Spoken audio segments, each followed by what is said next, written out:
We gotta look for, I just lost my brain. I lost my brain.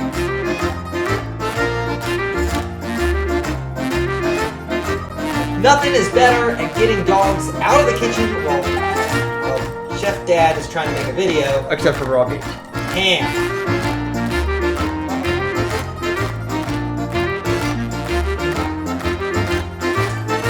Die!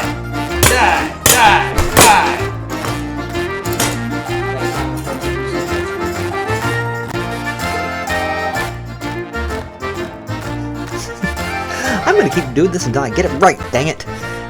Hey everybody, we're going to learn something new. And the something new we're going to learn is how to make porchetta. So what is porchetta, you ask? Let me tell you.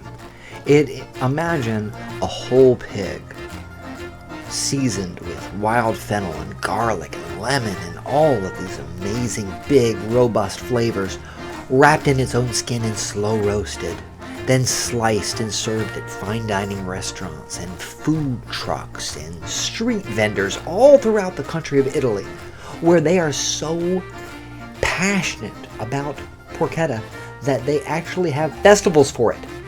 Now, it's a challenge to make, I'll be honest. It requires good technique and solid knife skills and an understanding of flavor, but we can do this. You stick with me, and I'm going to teach you how to make something that's going to knock the socks out of anybody who tries it. But before we get to that, we should do a little bit of history. Not a lot. I'll give you 60 seconds.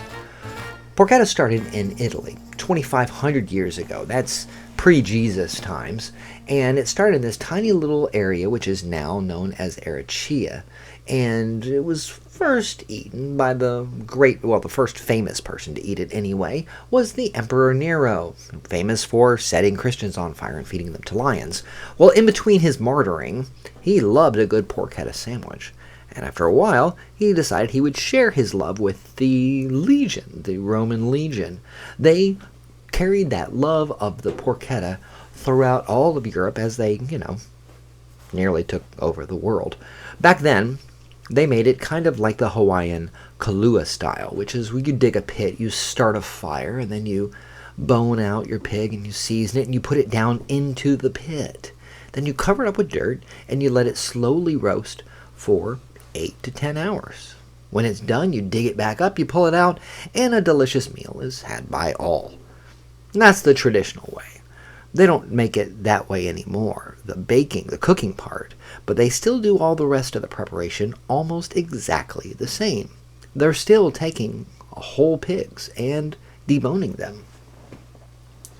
They're still seasoning it with the same blend of wild fennel and garlic and lemon, then wrapping up the pig in kind of like a pig blanket, putting them on a spit, and then slowly roasting them or cooking them over an open fire. Either way, you get the same basic result. Those things haven't changed. And, on a side note, let me just say, in preparation for teaching students how to make this, I ran across a lot of pictures like this.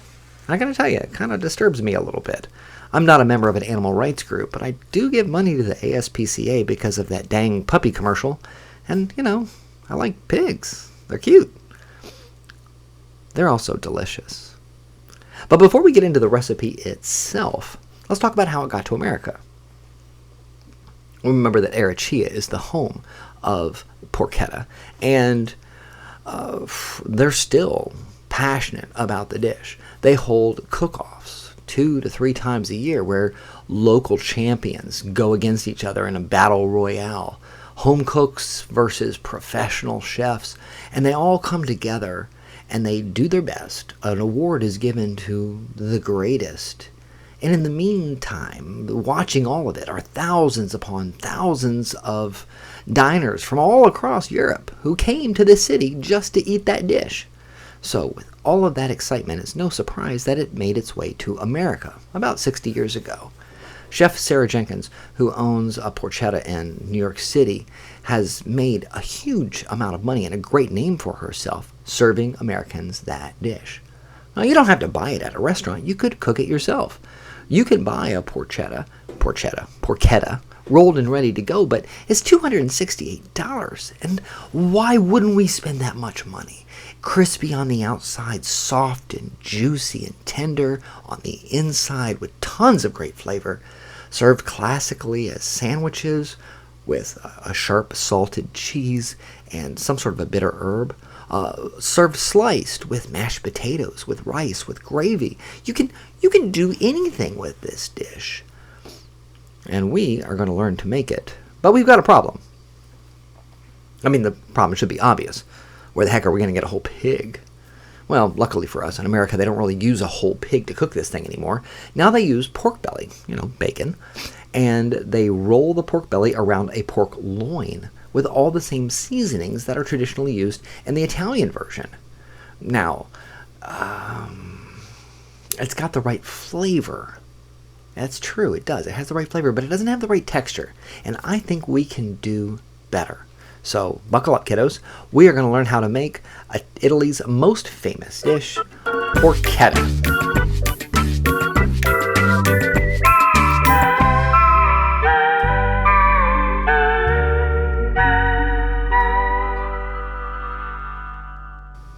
Now, to do this, we're going to have to choose a different cut of meat because we can't use the whole pig, and pork belly's hard to get. We're going to use the pork butt, which comes from the top of the shoulder and as a result is full of a lot of connective tissue. It's fairly tough, and it does great with slow, moist cooking. There's a bone that runs right through the center called the blade bone, and in order for us to cook it and get all the seasoning on the inside so that we have the same kind of flavor as a porchetta, we're going to have to remove the bone. So let's step into the kitchen and let's get started with deboning a pork butt. Gentle cooking methods. So braising, a very slow, low roast. These are all wonderful options. You can also smoke it.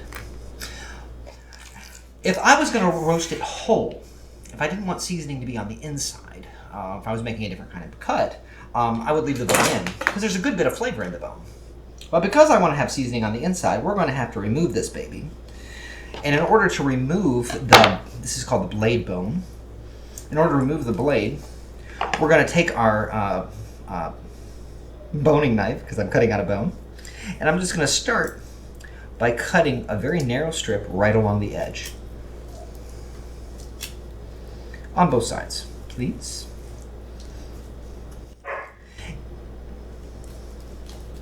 You're going to let your knife do the work. You do not need to push. If you have a nice sharp blade, there should be no pushing going on. Now, the way the blade works is it's flat and it has like this side part that kicks off to the side. And we're going to be cutting around that, which gets a little tricky when we get to the part that comes out at a right angle.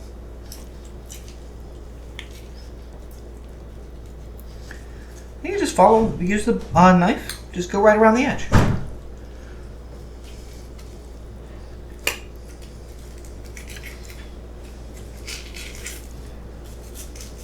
This one's still got a little bit frozen, which is good. Nice and cold. So right here is the blade. We're going to go right down here to the edge and cut around it. Then we turn the meat on its other side. And we're going to just trim it away. See right there? That's the blade.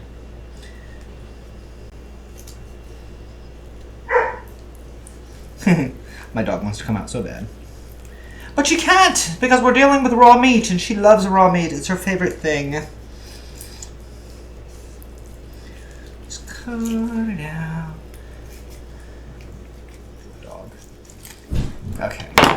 When you're done with the blade, it should come out. There should be almost no meat attached to it. I missed a little bit there. I'm not sad about that. That does not make me sad. It's like a tablespoon. I lost a tablespoon of meat. No big deal. This big piece of fat on the top, it's about a ½ inch thick. It's very thick. As the meat slowly roasts, this is going to baste it.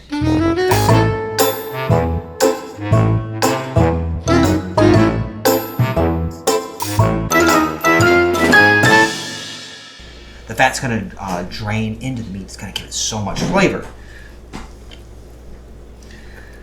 Before I score the fat, let's go ahead and butterfly this guy.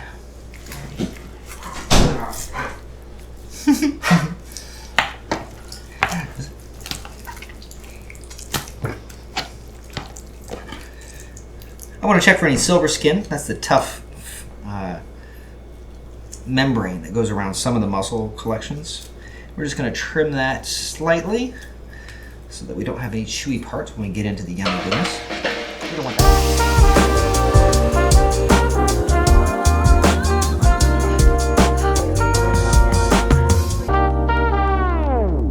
We don't want that in our sandwich. The big hunk of fat here, I'm going to kind of roll them over. I can still hear her. Then we're going to roll them like so. Before we tie it off, we're going to score the meat, which means we're going to cut across a section, right across the top. And this scoring is going to allow it to cook a little bit easier.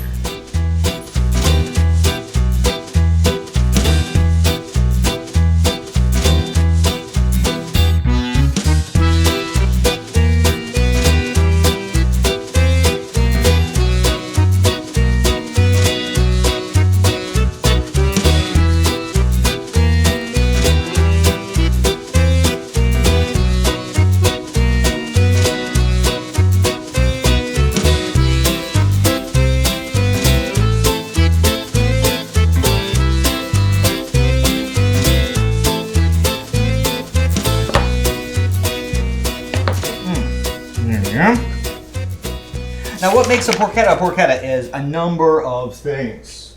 It's a light taste of fennel. Now fennel is this big bulbous thing. It's actually related to a carrot. And it has a slight anise flavor. You might think of anise as licorice. But in a young plant like this, there's really only one kind of fennel that grows in the U.S. I'll use my little trim knife here. Trim off some of these guys. Because I just want the fronds. I don't want the whole. I don't want the bulb.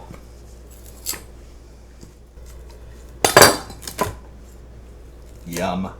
Yum, yum, yum. I wish you could smell it. This lady came up to me. She was like, "What is that?" I said, what? She goes, "It's fennel." What's fennel? I was trying to explain to her, but I couldn't stop giggling. So we're going to take our fennel fronds. We're not going to worry about the stems. We're going to chop those right in there with them. And the recipe calls for 1/4 cup. I'm putting in a little bit extra because my pork butt's huge. It's just so huge. So I'm going to need a little bit extra of my seasoning. And then I'm going to put in some fresh rosemary. Now, this came straight out of my garden. Easiest way to peel rosemary is just to grab it from the top, squeeze it and pull it down. Grab from the top, squeeze and pull it down. I picked this a couple minutes ago, and my hands still smell like rosemary. For those of you who were curious, rosemary is related to evergreen.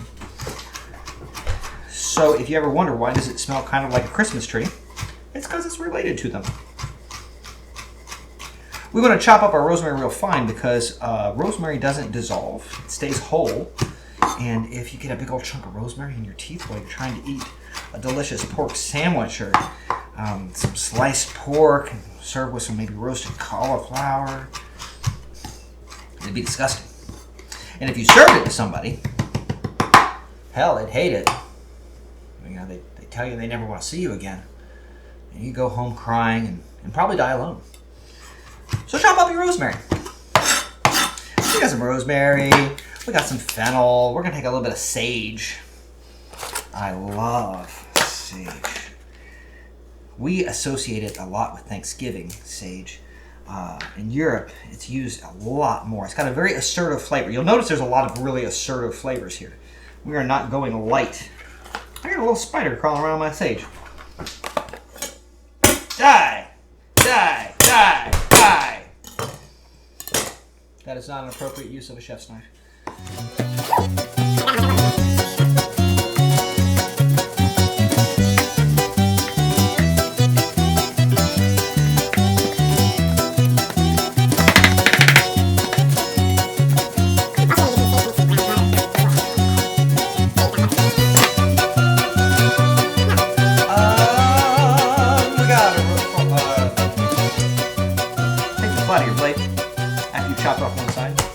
give it a little squish, and it peels right out. This one's almost all the way out. Check that out. Huh. Any paper left? Garlic wrapper. No, it's all gone. Sweet. That's sweet.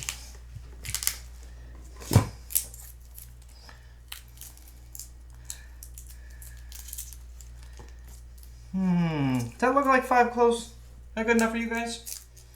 Nah, just a little more. All right. So what we're going to do is we're going to, the instructions say you want to chop this down to where it's almost a paste. Now see that little green thing that's growing out? That's the garlic is starting to sprout. Because evidently what they had at Publix wasn't super fresh. Can I go and get more? No. It took me 2 hours to go through the Publix line today. So since it's not super fresh, doesn't have enough moisture to get all the way down to a paste. I'm just going to do the best I can. You could grind this down in a mortar and pestle. You could also put it in a food processor. You know what? I'm going to drop that baby into a food processor. Let me go ahead and zest out some lemon. Let me take off the sticker. Would you like some zested sticker, sir? It's delicious.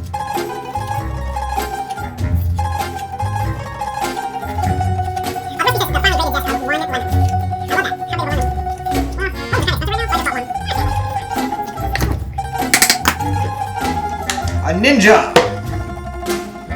They're delicious. So let's get all of our ingredients down in here into the ninja. There you go. Oh, they went everywhere. Holy crap, man. Oh, wow. I just got a kick of the smell. Man, that smells good. Oh. Oh, dude. 1.5 tablespoons of kosher salt.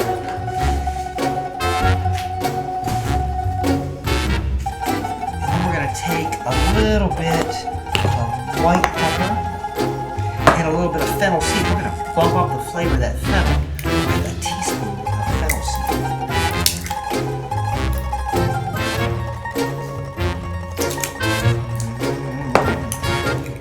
Good kick of white pepper.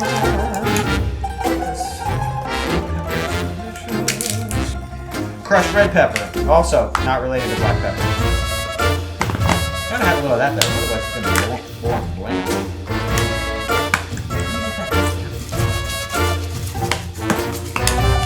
You know what? I like that. Yeah, baby. 3/4 of a teaspoon.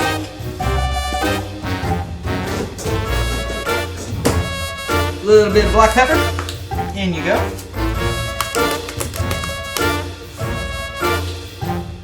Three-quarters of a cup. Yeah, it looks about right. That-ish. If I need more, I'll put it in.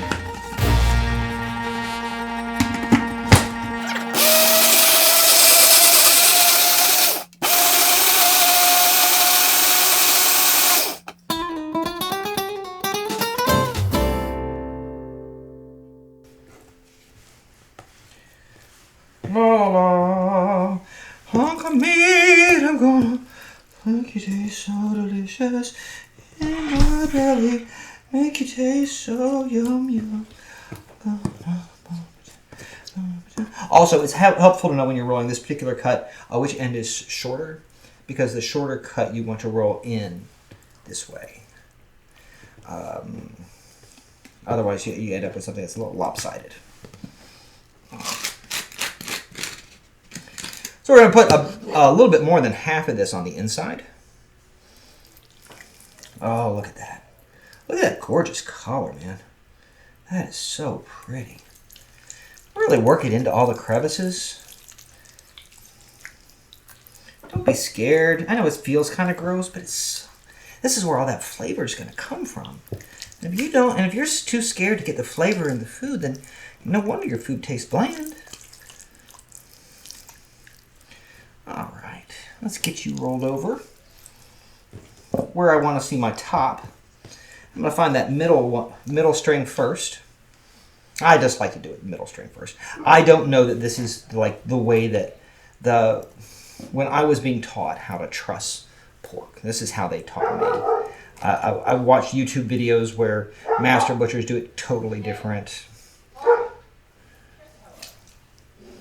So I don't know that this is right or it's wrong. It's just the way I was taught. You don't have to either. You can do it. You can do whatever you want. It's meat. I mean, it's dinner.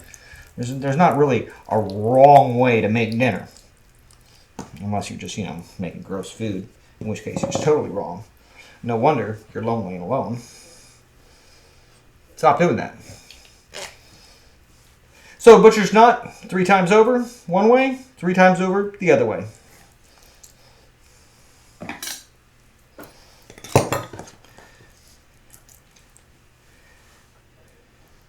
Watch. 1, 2, 3, tight.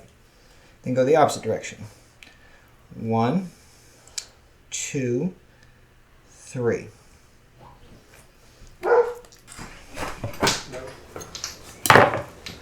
Now we want to have one last piece of twine that's going to go this way and kind of hold the insides in there because they're wanting to come out. Go in there, insides. Go. Go inside. Yeah, he just doesn't like one to go in there. Well, who am I to tell somebody they can't come out?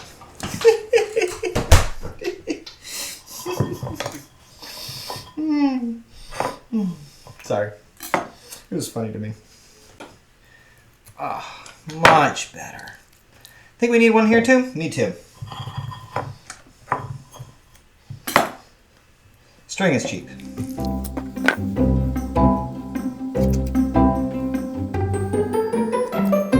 All right, so what do we got going on? We got fennel. We have a little fennel seed. We've got garlic. We've got olive oil, salt, black pepper, crushed red pepper, a little white pepper. Lots of pepper. Lots and lots of big flavors going on here. We've got fennel, rosemary, and we have sage. All of those flavors going on at the same time. I'm going to bring a lot of kick to this party. Before we stick them in the fridge, let's go ahead and get the rest of this on here. All the way around. Now I want this guy to sit overnight. Just like that. He's going to sit.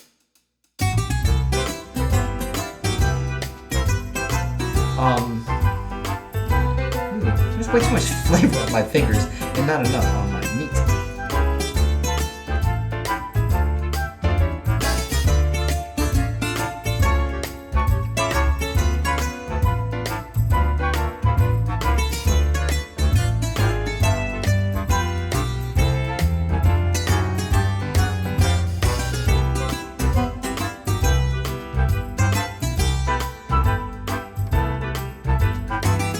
Because my pork but's huge.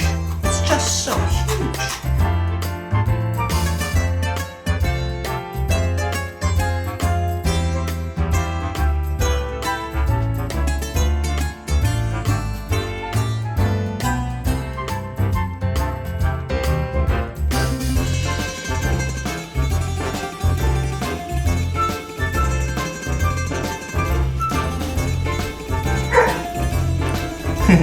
My dog wants to come out so bad. But she can't, because we're dealing with raw meat, and she loves raw meat. It's her favorite thing.